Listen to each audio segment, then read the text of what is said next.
मैं एक इतिहास की कथा को सुना रहा हूँ, जिसे कि आप सभी लोग ध्यान पूर्वक सुनिए। तुंगभद्रा नदी के किनारे एक गांव में एक पंडित जी रहते थे। उनका नाम था आत्मदेव शर्मा। जैसे कि हमारे प्रेम शेखर शर्मा जी पंडित जी आए हुए हैं, ऐसे ही उनका नाम क्या था, आत्मदेव शर्मा। मतलब शर्मा कोई लिखे उसे आप लोग हजाम में मत समझ लेना, पंडित जी भी होते हैं। प्यास पेट से मैं बता दे रहा हूँ, क्योंकि शर्मा से आप लोग घबरा जाते हैं। अरे बोलते शर्मा है तो भैया तो टैक्सी वाले ही होंगे। ऐसा नहीं है भैया, वो पोथी वाले भी हो सकते हैं, ठीक है ना। शर्मा जो है ना, एक तरह से ऐसा सरनेम हो गया है जिसको बहुत लोग लिखने लगे हैं। नाव भी लिखने लगे हैं, बड़ही भी तो काम करते हैं वो भी लिखने लगे हैं, कॉमन नेम सरनेम जैसा हो गया है। तो ऐसे ही आप लोग नाम तो ब्राह्मण थे और बहुत सुशील थे, संस्कारी थे और भगवत भक्त थे। भगवान का तीनों टाइम संध्या प्रार्थना करते थे और भगवान की कृपा से जो प्राप्त होता है वही उनके लिए पर्याप्त होता है। मतलब उनके अंदर उससे ज्यादा पाने की इच्छा नहीं रहती है। लेकिन ये जितने सुशील है, संस्कारी है, गुणवान है, उनकी धर्मपत्नी जिनका नाम है धुंधुली, वो उतनी झगड़ालू है, सुलाली है और पापनी है, चंगाली है। मतलब जब तक झगड़ा करा न ले और लाठी डंडा न चलवा ले, दो चार लोगों का सर न फूट जाए, तब तक उसे संतोषा नहीं होता। मतलब उसके पेट का दाना पानी नहीं पचता है। फिर भी पंडित जी हर एक इच्छा समझ करके जो है उसके साथ जो है, जैसे साइकिल का चक्का होता आगे पीछे का एक बराबर लेके चल रहे हैं। सोचिए हमारे आपके जीवन में पति पत्नी में थोड़ा भी मतभेद हो, कोई काला गोरा भी हो जाता है तो फिर नहीं जमता है। कोई कम पढ़ा लिखा हो, कोई ज्यादा कमा रहा हो, कम कमा रहा हो तो भी नहीं जमता है। लेकिन देखो यहाँ आते जो ब्राह्मण बेचारू, पत्नी इतनी झगड़ालू है, इतनी सियालू है कि जब तक लाठी डंडा न चलवाए तब तक संतोष होने वाला नहीं है। लेकिन फिर भी उसके साथ हरी का इच्छा समझ करके अपने जीवन की गाड़ी को अच्छे से चला रहे हैं। तो कहने का मतलब आप लोग को भी ये समझना चाहिए कि पति आपका अच्छा हो, बुरा हो, काला हो, चाहे गोरा हो, लेकिन जैसा भी हो ये समझे हमारा पति है।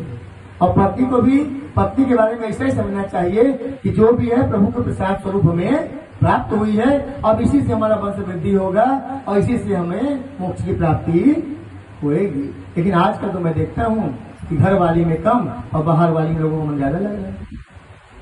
देखिए व्यासपीठ से ये सब बातें हमें कम करना चाहिए, लेकिन आज का परिवेश समाज ही ऐसा हो गया है कि कहते हैं कि देश दो जगह चलता है। कहाँ से? एक राजगद्दी से, एक व्यास गद्दी से। राजा बहुत सहयोग से अच्छे मिलते हैं। इस समय राम जी राजा हुए, कृष्ण जी द्वारिकाधीश हुए, आज हमारे मोदी और योगी जी राजा है। ऐसे राजा मिल जाए तो व्यास गद्दी शांत रहेगी तो भी चलेगा। लेकिन जब अधर्मी राजा हो जाए तो व्यास गद्दी को जो है सत्ता अपने हाथ में ले लेना चाहिए। सत्ता मतलब सांकेतिक रूप से, जैसे आपको मैं बता रहा हूँ आज हमारे समाज में है बुराई ही बुराई हो गई है। इसके लिए पंडित जी बोले, व्यास जी बोले कि आजकल लोगों का मन घर में कम बाहर ज्यादा लग रहा है। घर में जो है घरवाली कितनी भी अच्छा पूरी पकवान बने लेकिन उनको बर्गर पिज्जा ही अच्छा लग रहा है, क्योंकि हमारी विकृत सोच ही हो गई है। क्या हो गई है? हमारी सोच विकृत हो गई है। कलयुग का प्रभाव है और कलयुग से बचना है तो एक ही काम करना पड़ेगा, सीताराम सीताराम कहना होगा और जाए विधि राखे राम ताए विधि रहना होगा। तो जैसे राखेंगे तो अच्छे से राखेंगे, जो ही राम सो ही राम, ऐसा समझ करके आत्मदेव पंडित जी धुंधुली नामक पत्नी के साथ अपने जीवन यापन कर रहे थे। लेकिन पंडित जी के जीवन में बहुत बड़ा कष्ट था। क्या कष्ट था? उन्हें कोई संतान नहीं थी, वो निर्वंश थे। क्या थे? निर्वंश। और एक विडंबना सुनिए तो उनके दरवाजे पे गैया मैया बधी हुई थी और वो भी जो है बाजी थी। उन्हें भी कोई बच्चा उच्चा नहीं था। दूध कहाँ से देंगे जब बच्चे ही नहीं है? जबकि गाय गैया मैया होती है ना, जैसे कि हमारी माँ होती है वैसे गैया भी क्या होती है? मैया। वो दूध किसके लिए देती है? अपने बछड़े के लिए, अपने बच्चे के लिए। लेकिन आजकल लोग ऐसे हो गए हैं कि उसके बच्चे के दूध ही नहीं छोड़ते हैं, सारा निकाल लेते हैं। और गैया मैया अगर थोड़ा दूध खींच ले भी तो इंजेक्शन मार देते हैं। इतने पापी, इतने धर्मी हो गए हैं और कहते हैं हम तो भैया बड़े धर्मात्मा।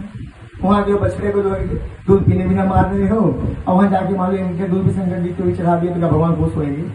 नहीं होंगे ना। यहाँ नंदी को नहीं पिला रहे हो और वहाँ शंकर जी को जाके शिवलिंग को डाल रहे हो। इसके लिए जो है जब गाय का प्रसंग आ गया है तो थोड़ा दो शब्द में बोलूंगा, आप लोग म्यूजिक नहीं देंगे तो भी चलेगा कि दो शब्द ये है। सनातन धर्म में गाय, गौ, गंगा और ब्राह्मण ये तीन बहुत ही जरूरी है। अगर ये तीनों में से एक भी गया तो आपका सनातन धर्म गया। तो कैसे?